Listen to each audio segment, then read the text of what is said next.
Good Wednesday morning. Today is the 20th, and it's interesting, okay? In the calendar, the one I'm using off my iPhone, okay, it's the feast of Blessed John the 23rd. To my mind, the greatest pope of the 20th century. It's also the feast of St. Paul of the Cross, the founder of my order. It's interesting. Very different kind of men, but both impacting, certainly my life, okay? But I start with Paul of the Cross. Paul of the Cross's vision of our sharing in the passion of Christ. We fill up he understood Paul's letter to the Colossians. We fill up those things wanting in the suffering of Christ. And he and his brother founded the order, and I owe my life to the order that he founded. I didn't know anything about the Passionists until I made a retreat. I never heard of them or anything. But I tell you, I felt called. I'm going to just share this, okay, for whatever it's worth to you. I felt called to the priesthood, but not because I never wanted it. I felt called to it. My niece Michelle asked me. She was just a little kid, and it's got to be 30 years ago or more. She said to me, "Uncle Raymond, why did you ever become a priest?" I said, "Michelle, I felt called to it. I swear to God, it's the answer. I did not. It was never fostered by my mother and father at all. Somewhat my uncle, Uncle Harry and Aunt Anita, but not my parents. My mother said I was nuts, okay? She was right.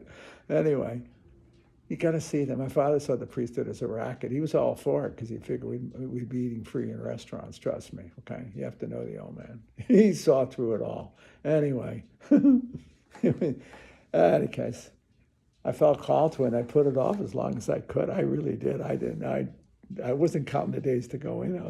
I was trying to, I like dating girls. I wanted to go out. Oh man, I don't even want to think about it. Okay, best date I went on was a date with Barbara Gustinelli. We went to see a boxing thing in the movies. It was it was Floyd Patterson and Ingmar Johansson. Yeah, I remember the fight. I remember we walked across the green hand in hand. Oh man, come on, how romantic! It was just a month or so before I left for the monastery. I have to tell you, not my idea of fun was going to the seminary and being a priest at all. Not at all. But just a year before, because of my friend Al, my brother Pete, they had made a retreat in our Hartford monastery with the high school, okay? And I was a junior, I guess. I hadn't made a retreat yet, so I was a junior. Anyway, the squires were going to go on retreat there, and my brother talked me into going that morning, the morning that they were leaving. He said, "Why don't you go?" And I didn't want to go. You know, I was stuck on have to be a priest, but I sure in hell didn't have to be a religious, okay, let alone some order I never heard of. It's a true story. Besides, I didn't want to give up my shotgun. That's absolutely true, okay? Take it for whatever it's worth. I was a kid. But I made the retreat. And it was a life-changing experience for me because as I was there and the men came in, it's very habit that I'm wearing, okay? Just very. And I saw a heroic form of priestly life, heroic. And I wanted that appealed to me. That appealed to me. And it was overwhelming. But they took us to a tour of the monastery. Okay. When we got done with the tour, which took about an hour, I walked up to Father Joe Leo Flynn, who was running the retreat. He was a retreat director. And I asked him, "What order is this?" He said, "The Passionists." I said, "I'm going to join you." That's a true story. And through that, I met Father Flavian Doherty, God rest him. One of the most heroic figures in my life. I owe, beyond what I could ever repay, the order. They saw raw talent that I didn't recognize, neither did anybody else. And they developed would have never had the marvelous life I've had. Privileged life it wasn't for the outfit. And yet I've lived it very differently than St. Paul would have ever imagined, St. Paul of the Cross. He wouldn't have imagined it. Oh, I think of Frank Sinatra's my way. How it turned out like this, that I'm living by myself instead of in a monastery. How I'm a college professor and teacher and all the rest of my professional career. So who would have thought it? Never. It's unthinkable. It's an adventure. But I thought, what it happens when I die and I meet St. Paul of the Cross? And he's going to ask me, what kind of did you live the passionless life? Did you live the passionless life? And I would say to him, yes, Paul, you did it your way. I did it my way. But we both did it. You know, I'm not an 18th century Italian. I'm a 21st century American. I'm an American passionist. And I live in my heart and soul the passion of Christ. I believe in the passion of Christ. I preach Christ crucified, died, and risen in everything I do because I believe it. It's the wisdom of the cross that I embrace. Ask any student of mine, they'll tell you it's the truth. See? But I live it my way. I live it my way. Some of it chosen, some by accident, some by events bigger than I was.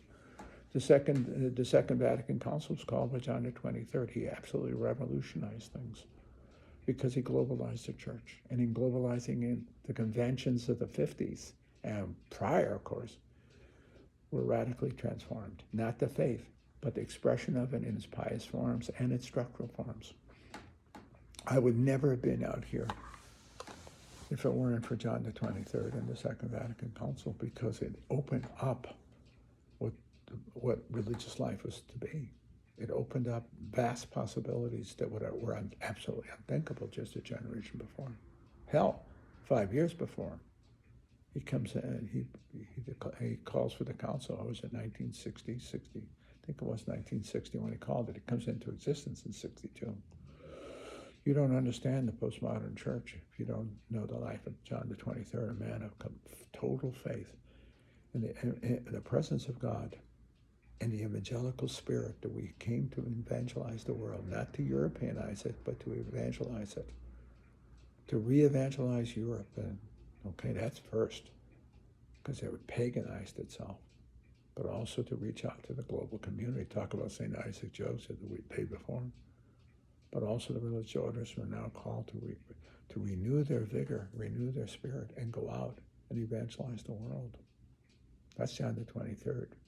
With Paul the Cross, we do it our passionist way, but our passionist way is not written in stone. It's in the imagination of time and the grace of God, and that's the truth.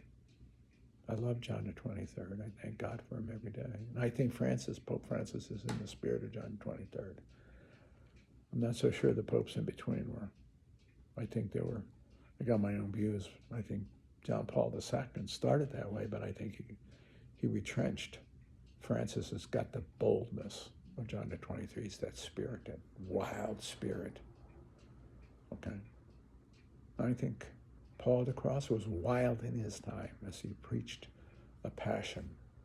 passionately preached the passion of Christ in a world that was in sorry need of redemption, a post-Reformation world. Yeah. Called back to its essence, the crucified Christ. I think this we're called to do. I'm sure of it. We are now called to evangelize the world, to re-evangelize the West, and to evangelize the world by the preaching of the crucified Christ, the love of God crucified on the cross. That's the truth. Not piety, and not ecclesial structure, but the crucified Christ. Because we're preaching to a crucified world. That's the truth. That is the truth. I see it in my kids in class. Some of these kids are 18, 19. They have already tasted the bitterness of life. Bitterness. And they choose either to believe or not to believe, and hope. Not piety, hope. Sometimes I get scared for these kids. Because if they're already so damaged by their life experience, will they find Christ? And will they find in Christ the holiness of their wounds, and therefore the call to redemption? And I don't mean piety, I mean the redemption of a full human life. Or will they succumb and be defeated? When I teach them in class, I said, redemption is the undefeatability of life. Do not be defeated. Christ is not defeated on the cross. Don't you be. And I meant it. That's the truth. If that isn't passionate spirituality, I don't know what it is then. I know I'm right. I preach Christ crucified.